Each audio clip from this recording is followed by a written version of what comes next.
In his fourth season in the NBA, Anthony Edwards has been showcasing all of his high-level skills and is truly a man on a mission. With Cat sadly going down for the remainder of the season, the Minnesota Timberwolves took a major hit, but now it's time to see what the bright and young 22-year-old star can do. If you haven't been living under a rock, you know that Anthony Edwards is a Showtime player with a tremendous upside, and if he's to plug up a few holes, then we could be looking at the potential face of the NBA. As the Wolves sit at the third seed in the Western Conference, Edwards is going to have the task of leading this team during the postseason run, but what exactly are the tools that Ant will need to use when entering the postseason, and how can he maximize his level of play? Well, first things first, when Ant sets his mind to it, he can close out the game with an emphatic block.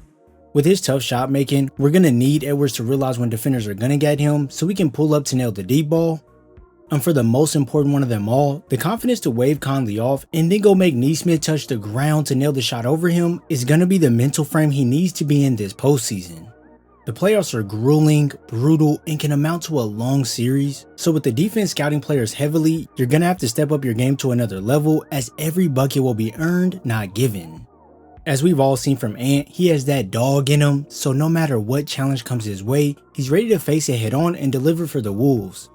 Plays like this where the defense is guarding Edwards tight will happen often as they will want to keep the ball out of his hands, but when he catches them slipping for a split second, Ant can burst right behind them to the basket, and now you're watching him climb the ladder. You truly can't sleep on defense at any moment, because now when you're left ball watching, you totally forget that Edwards is behind you, and by the time you do realize, the ball is already going through the basket. To be able to know when to move into space at the right time is key, because although he may be hounded by Pat Bev and can't get the initial handoff, Edwards can pause for a brief second before cutting down the middle of the lane to go grab the and one. These back doors or slices to the rim without the ball can happen at any time, so don't think just because he passes away you're safe, as Bridges did exactly that once the ball was moved twice to end up in Anderson's hands. So now with the defense shifting completely to cover McDaniels, Edwards can cut to the rim unbothered for the easy slam. To keep him out the paint is going to be the most important thing the defense will have to do, as this area alone jumpstarts his entire game. If you look at this graph, per 36 possessions, Ant drives the ball 15 times and converts all of his shots at a 60% rate, which lands him in the 85th percentile. And as you can see, he's higher in the conversion rate amongst the pack of guys who drive the ball around as much as him, so if he can up his drives even more come this postseason, then hopefully he could be around the Luka mark. Some of you might think this is far-fetched to say, but when you watch Ant get busy with that handle and footwork around the rim, you'll then quickly realize why he is capable of shredding teams come this playoffs. For starters, defenses will be ready to switch or hedge on the screen to run him off that line, so with the ability to change directions in the blink of an eye, it grants him the advantage on defenders 9 times out of 10. These direction switches are so abrupt and quick that it leaves defenders out of position hustling to get back, but by the time they do, it's just too late for them to even bother him. With the bigs usually being the ones to hedge hard off these screens, it's basically food for Edwards as they are just way too slow to keep up with him when he cuts hard the other way, and now he's clear for takeoff. Now don't get it twisted, it's not just bigs that he'll shift, as he'll take it right at lengthier defenders making them buckle on the snatch, and with his sight set on the rim, Edwards goes towards the middle of the paint, and through traffic, he used that left hand to avoid all danger to kiss this off the glass. Even elite defenders like Herb Jones have problems with Edwards, because at this point, Edwards now has the advantage downhill as Herb will have to open up his hips all the way to recover, so by that time, Edwards is already bullying into his body like a bumper car and can sink the Crafty layup. By having that ability to adjust to what the defense throws at him so quickly is an important skill set to have, because when you have bigs right on your back as you get in the air, you want to be able to audible the play to still convert inside. Take this play for an example. With Dante closing out hard, Edwards is going to serve him the pump fake. Now with that angle to attack, Edwards goes baseline, but now quickly is rotating for the help. So when he gets in the air, he maneuvers the ball around Emmanuel's hands to still lay it in softly. We all know during the playoffs, there's going to be massive help on Edwards when he drives, and defenders will try and contest every single attempt at the rim, so being able to be crafty on these finishes will be huge. Sure, Edwards can move off ball to go slam it over a defender, size guys up to then go score over them at the rim, and even use that handle to beg defenders before finishing on the other side, but as valuable as those things might be, he can't solely lean on those. He's going to have to be more crafty and bring the best moves out the bag. When he's shifting gears in directions like a speed racer, that's when you get these mean Euros where he can breeze right past the defense and get to the basket untouched. It's one thing to work extra hard for your buckets with the handle, but when you use that footwork to escape the defense, this is what will take your game to another level. It's not that Ant has a major problem breaking down the defense to get to the rack, But with great footwork comes great confusion for the defense, as they never really know where he's headed. Versus Portland, Ant is able to get past Simons with ease to then change directions on Thibault with a quickness, so now with Aiden thinking he has a block waiting for him, Edwards uses that clean Euro step to get both defenders on a trampoline, and now he's rewarded the wide open lay. Ooh wee! It's pretty much like now you see me, now you don't, because at one moment you're focused on stopping him when he gets past your guards, but at the next moment you're watching him roll it in with English. His playstyle is starting to have some elegance in it rather than just pure athleticism plays, but don't get it twisted, it's not just elegant for the looks, as these moves to avoid the defense help his game out greatly. Instead of going towards this right side and meeting Collins in the air for a tough 2 points, Edwards used that crafty carryover Euro to evade the situation and stays focused through the contact for the and one. These moves are so beautiful that they can make the opposing team crowd sound like this. Oh, Keegan took a shot, and they're going to call a block. And if there's a tight space he needs to get through, then Ant can use that low carry under to draw the foul, plus one more at the line. For playoff basketball, the one thing you have to be is unpredictable in what seems to be predictable situations, and you must be a tough player.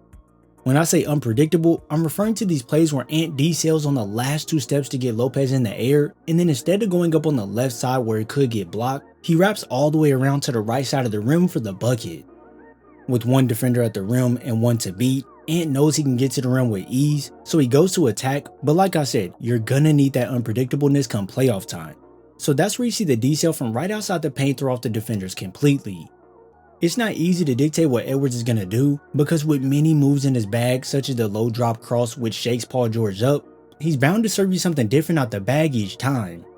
But hey, there is one thing to all of this, and it's that during the postseason, teams aren't going to just let Edwards keep slicing them up, so they're going to get more physical with him on his drives, and that's when him being tough in not only his physicality, but in his tough shot making skills as well can come in handy. When he has defenders right in front of him on route to the basket, the relentless nature to all out move them out his way will set the tone to show you that he's no slouch. When you take into account that Ant can still hit you with some moves to shake you, it's pretty scary, but when you try to stop him at the rim, he has such great body control that you can't throw him off. He'll be able to size up your big if he gets that mismatch, and then with no rim protection, he'll plow right through your low guys to put 2 on the board with one more waiting for him at the line. Edwards can see exactly where he wants to get to on the floor, so with that strength, he'll muscle a defender into the paint, but then throw the defense off completely with the fading floater. There's honestly many ways to pick apart the defense with his driving, but he won't be able to solely rely on that. From game to game, teams will start to scheme against keeping him out the paint, so Ant will need to create looks for himself from the outside. This isn't me saying that he'll get shut down when it comes to driving, but when you notice 2 defenders closing in to stop you, this is where that jumper will come into play. On 8 mid-range attempts per game, Ant converts these at a 38% rate, and on 6 threes per game, he knocks these down at a 37% clip. Now if you ask me, this is where things get shaky and bright at the same time.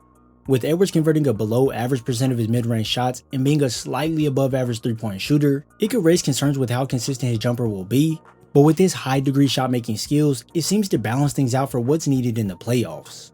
Teams are going to play high on him to keep him from shooting the ball, but when he starts downhill, they're going to sink in, so by having that in-between range dialed in will be key. For those times that the defense doesn't decide to play him up high when coming off the screen, then they're allowing him to get right into an uncontested knockdown. And don't you dare go under that screen without AD playing up tight, or else it's cash money. There's a ton of ways he will need to use his shot creation once the defense plans to keep him out the paint, because now he'll have many different looks thrown at him. Times where he has the defense rushing him on the rotation and another backline defender coming to help, Edwards will use this stop and pop and be focused to sink it over them.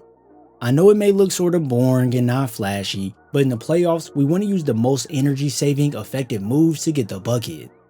Such as getting the defender with the up fake, and instead of trying to get to the paint, you just get into the jumper. And then when you're granted just enough space to rise up comfortably after the jab step, you make sure to drop it in. With him going to be the defense's main focal point, at any time he's open, they're going to be more likely to bite on these up fakes, so if he stays patient, he'll have an easy look from about 16 feet.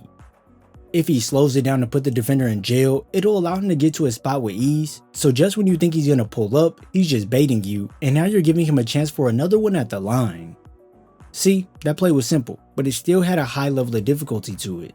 And that right there is the reason his tough shot making is the upside. With Edwards having this super crafty nature, he can find loads of ways to get into a shot that the defense can't stop. You can draw up plays to have him come off this pin down, but since Derrick Jones Jr. went under and decides to flare out instead, so now with Jones having to close out hard, this up fake gets him on that trampoline, and bada bing, it's money team.